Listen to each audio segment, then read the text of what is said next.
Amei-te tanto que manter não pude o funcionamento pleno e ordeiro do meu corpo e da mente, então ligeiro corri atrás de um plano de saúde. Complexidade digna de Talmude, acho, ao contrato em olho passageiro, ao passo que de modo esperto, arteiro e persuasivo o corretor me ilude.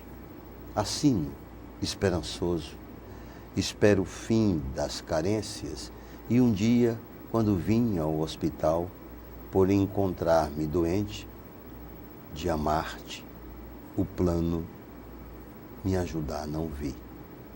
Meu tratamento, ele não quis cobrir, pois esse amor era pró-existente.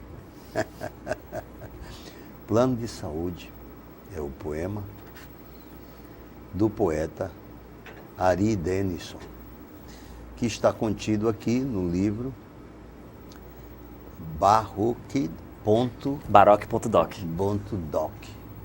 Esse aqui foi editado quando?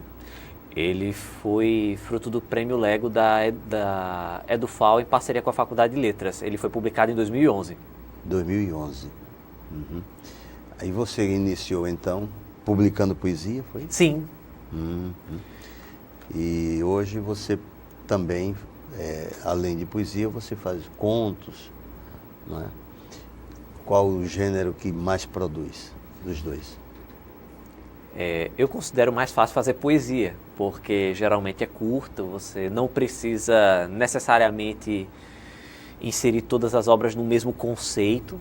Você vai escrevendo, e à medida que você vai escrevendo, você, quando pensa que não, já tem um volume considerável. Foi mais ou menos o que aconteceu quando eu fui juntar os poemas para concorrer ao prêmio, ao prêmio Lego, que era o prêmio da Fale na época, né? Uhum.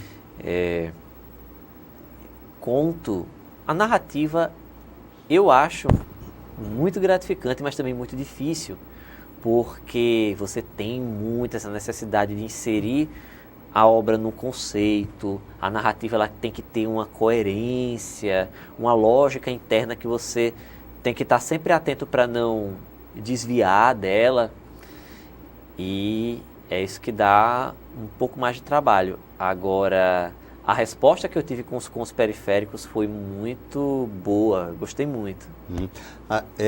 Baroque.doc.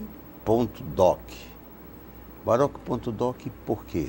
Então, o .doc é a extensão de documentos do computador, né? Uhum.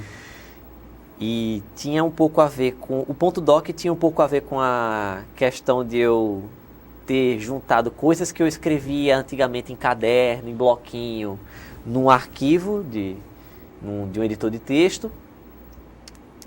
E também para contrapor o barroque, que significaria barroco, né? Que é um gênero, é uma escola literária antiga, né? Mas que de certa forma ainda influenciam na escrita de muita gente.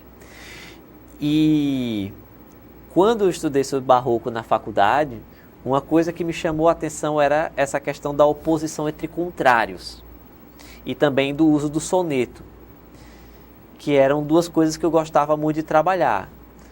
Eu sempre gostei muito de escrever soneto, para mim era um exercício interessante de tentar encaixar uma ideia numa sequência de rimas, de versos e tentar trabalhar aquilo para fechar exatamente no 14º verso. E quanto à oposição entre contrários, tinha a questão da oposição especialmente entre um gênero considerado elevado, que é o soneto, e os temas banais, temas vinculados ao cotidiano, as marcas registradas, o consumo, enfim, e a internet, que são coisas da ordem do contemporâneo. Uhum. Interessante, o soneto é uma forma, uma maneira de se construir poesia E tenho observado que, através até da própria internet também, que o pessoal está voltando a produzir, a escrever, a fazer sonetos, né? Eu acho que é justamente por isso, porque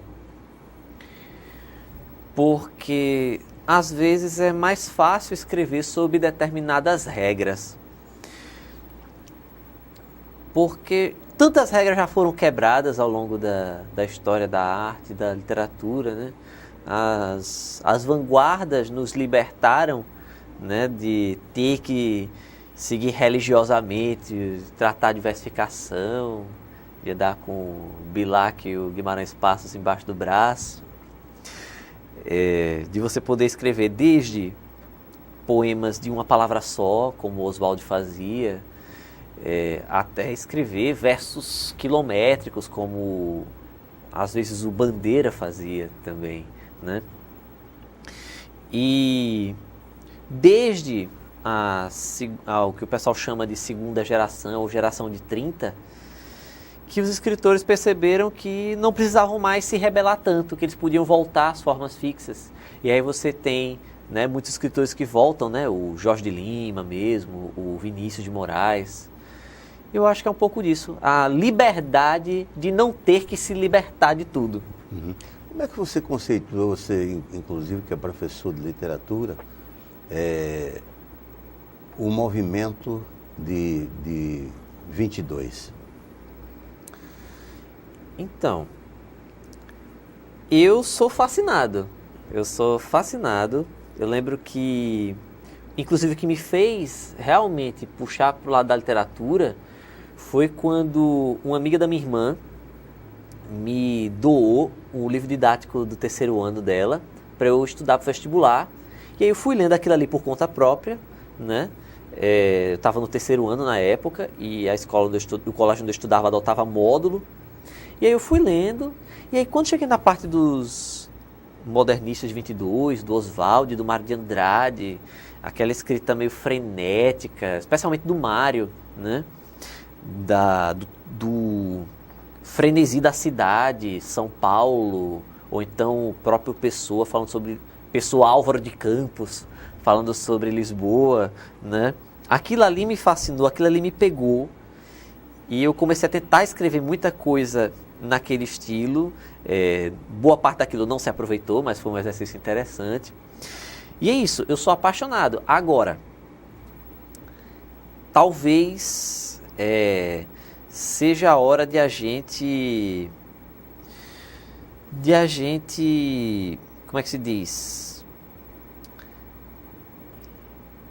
Tentar ser um pouco menos sentimental com o pessoal de 22, tentar entender, especialmente que os textos deles, especialmente do Mário, do Oswald, da Pagu, o pessoal que era concentrado mais no eixo paulista, né?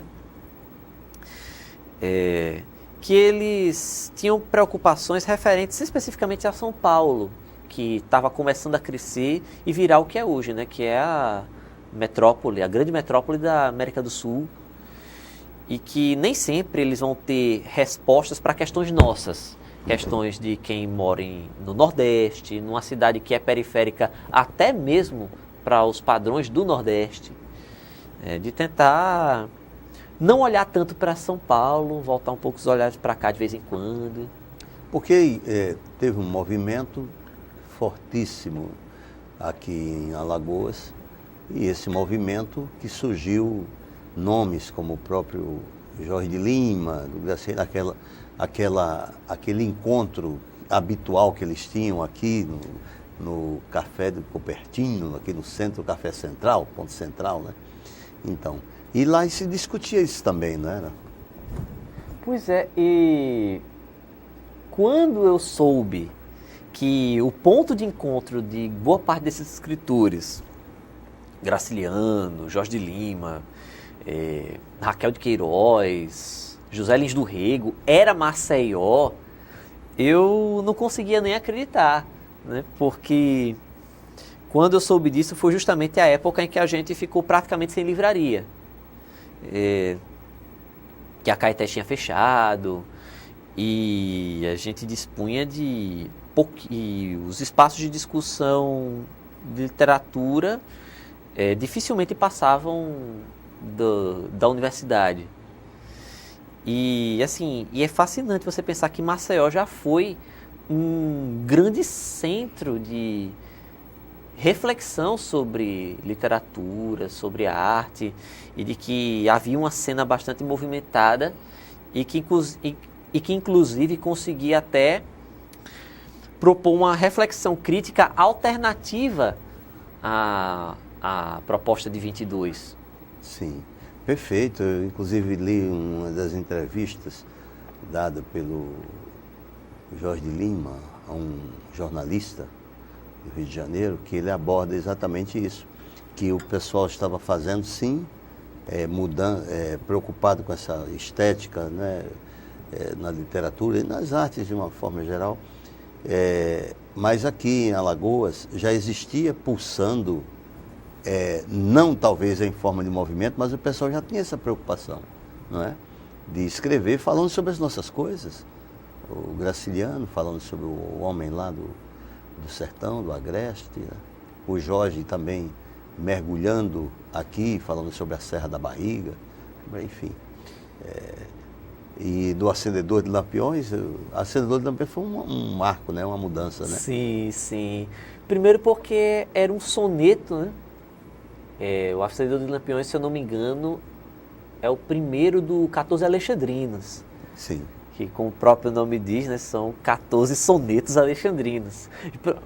No 22, no contexto pós-22, em que o próprio Oswald escreve num dos manifestos que não precisa inventar máquina de fazer versos, porque já existe o poeta parnasiano. Chega alguém e escreve um poema parnasiano, um verso alexandrino, 12 sílabas, todo arrumadinho. Ou seja, demonstrando que não é porque uma tendência surge que a outra acaba. E o fato de o Alexandrino e o fato de o Jorge Lima ter se aventurado no soneto não queria dizer que ele não fosse um homem de seu tempo capaz de refletir artisticamente sobre o seu tempo. São novos desafios, novas provocações que ele traz, né? Aqui você, nesse outro livro, esse aqui já publicado pela imprensa oficial, Graciliano Ramos, isso foi edital? Foi edital. Uhum. Então esse, Contos Periféricos. Sim. Essa obra foi construída em que ano? O livro ele foi submetido no edital de 2015 da Graciliano, mas os contos que estão aí, eles pegam o período entre 2010 e 2013. A ideia na época era eu escrever pelo menos uns 20, só que chegou uma hora que eu fui perdendo o fôlego e acabou parando em 13. E aí depois eu adicionei outras pequenas histórias e quando eu fui submeter o edital, eu tentei inserir tudo isso no mesmo conceito. A ideia era fazer umas narrativas rápidas, que tivessem uma pegada meio conto, meio crônica, de histórias ambientadas em bairros periféricos ou que abordassem a tensão centro-periferia. Que eu morei durante 20 anos na Xande Bebedouro, que assim, tem os problemas típicos de um bairro periférico, né? Problemas de logística, transporte, trânsito, violência e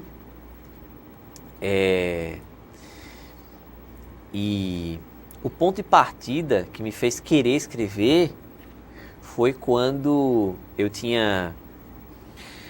foi mais ou menos 2010 mesmo, que eu tinha ido comprar crédito celular e a mulher me vendeu o crédito pelo cobogó da casa, não botou nem a cara por conta da violência.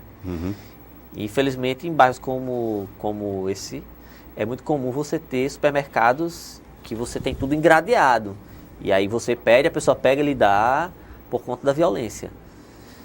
Eu estava meio assim angustiado com essa questão da violência e os contos eram uma maneira de tentar abordar isso, né?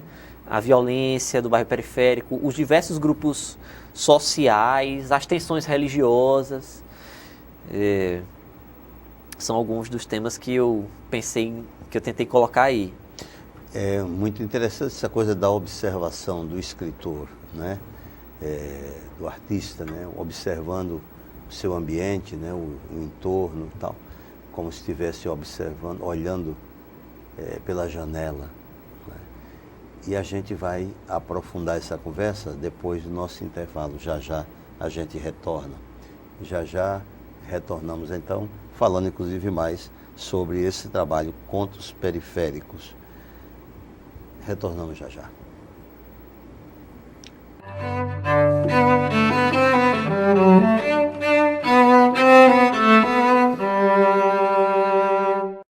Eu não imaginava que ele estava com aquela dificuldade, não imaginava que ele estava com aquele problema de visão. Quando o Kleber tinha 5 anos de idade, Kleber tinha uma dificuldade na visão. Todo mundo fazia as tarefas boas, mas eu não, porque eu não conseguia enxergar. O desenvolvimento ocular da criança tem até os 7 anos para a gente identificar algum erro refracional desse, poder tratar com o uso de óculos corretivo. Nós estamos desenvolvendo um projeto de saúde ocular na escola para examinar a acuidade visual desses alunos. Há mais ou menos 10 anos eu comecei a sentir um desconforto na visão. E aí eu procurei uma unidade de saúde. Eu pego no SUS 3 colírios a cada 3 meses. Hoje eu estou enxergando claramente. Tá tudo bem, tô feliz. Eu amo usar o óculos.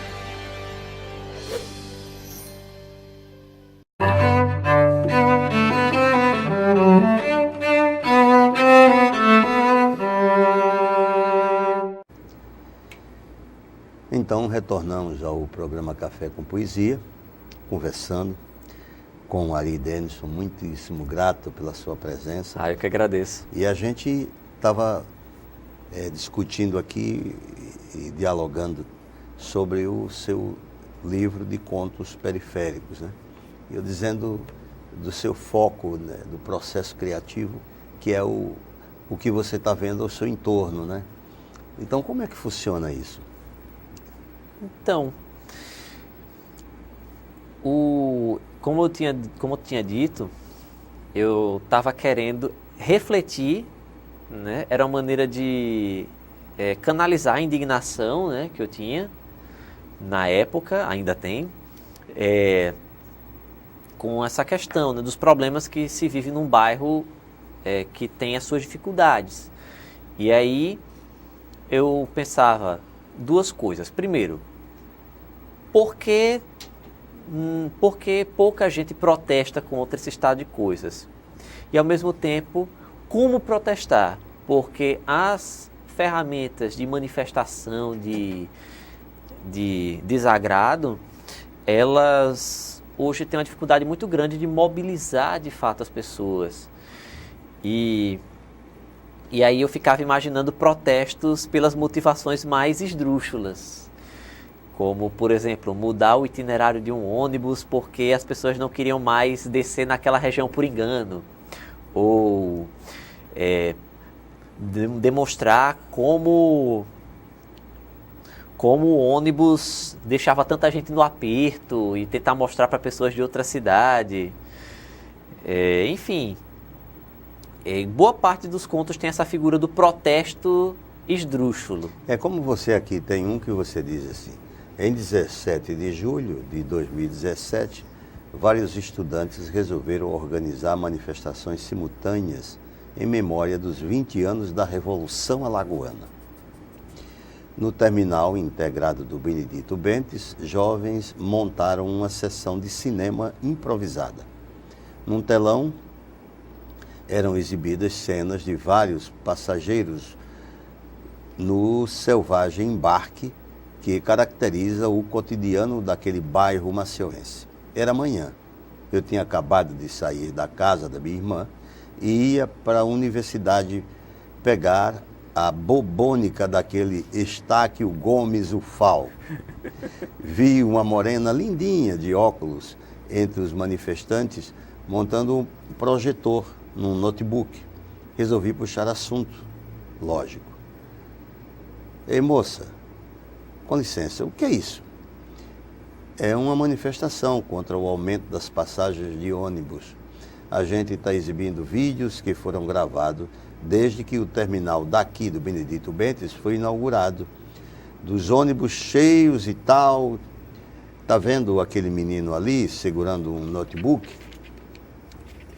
Ele está transmitindo o embarque de hoje via Tuicam para militantes da UNE lá no Rio de Janeiro.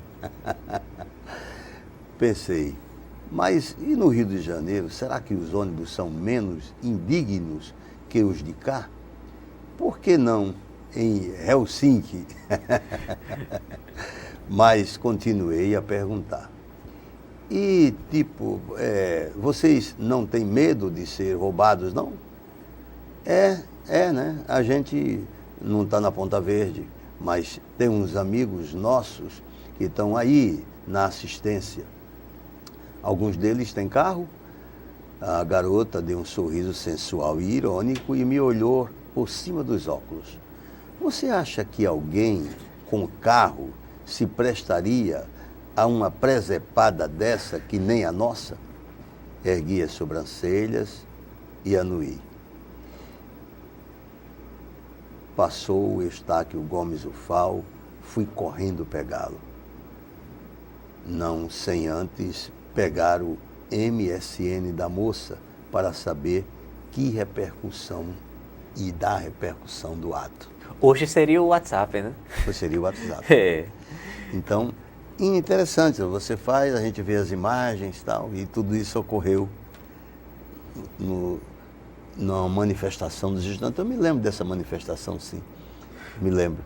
Na verdade, tudo isso é ficção. Mas teve uma manifestação em cima, exatamente, das condições dos ônibus, e inclusive de aumento de passagem, de tudo, né? E que você coloca dentro aqui o pessoal o movimento estudantil. Que revolução é essa que você fala aqui? Então, esse conto ele é curtinho, mas ele é uma salada, Chico, porque ele faz uma alusão ao 17 de julho, né? Que foi o dia que teve aquela grande manifestação aqui, né, em frente à Assembleia. E eu imaginava, esse conto ele foi escrito, acho que por volta de 2011, 2012, e eu imaginava no futuro,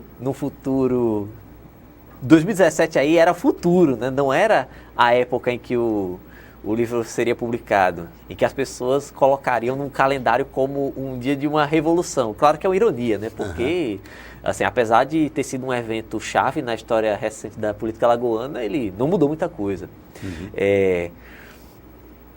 E tem a questão dos ônibus.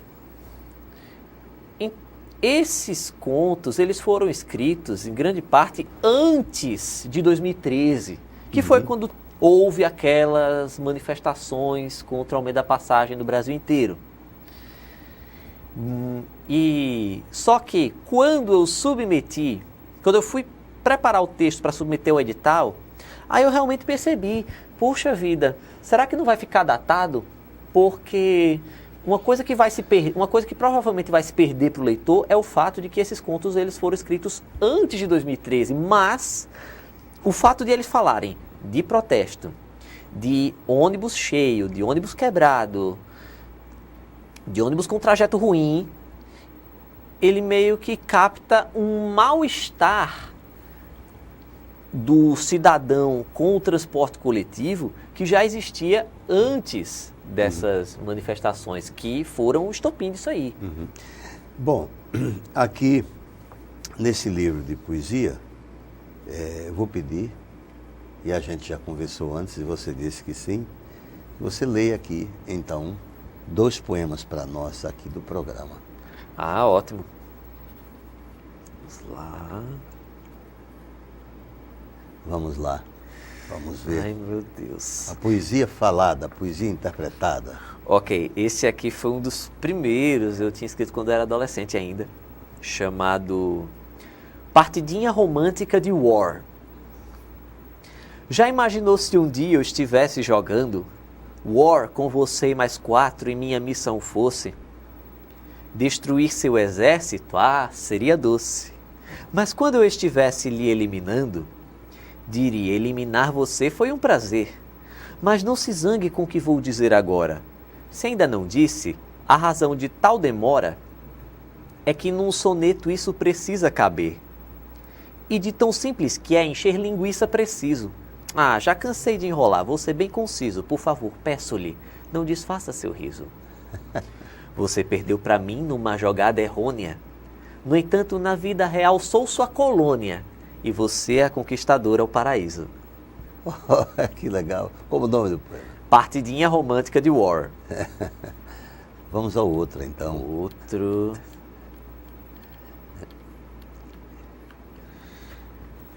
Que eu estava vendo seus contos, tal, que tem, é interessante quando você vai relatando as coisas, você vai colocando aqui e tal. A gente está vendo a cena acontecendo, né? Então, o momento exato da cena, trazendo para o cotidiano, trazendo para aquele momento e tal, e para aquela situação, essas imagens. E na poesia, você também faz isso. Eu acho que a minha poesia, no geral, ela é bem narrativa. Eu nunca consegui ser muito abstracionista na minha escrita. E agora, veja só que interessante, já que estamos na Casa do Povo, né? Sim. Eu queria ir com o chamado decoro parlamentar. Vamos lá. Que também é um soneto. Vossa Excelência falta com a verdade, diz um legislador a outro, e vejo algo que pode parecer gracejo, mas não, é seríssima verdade.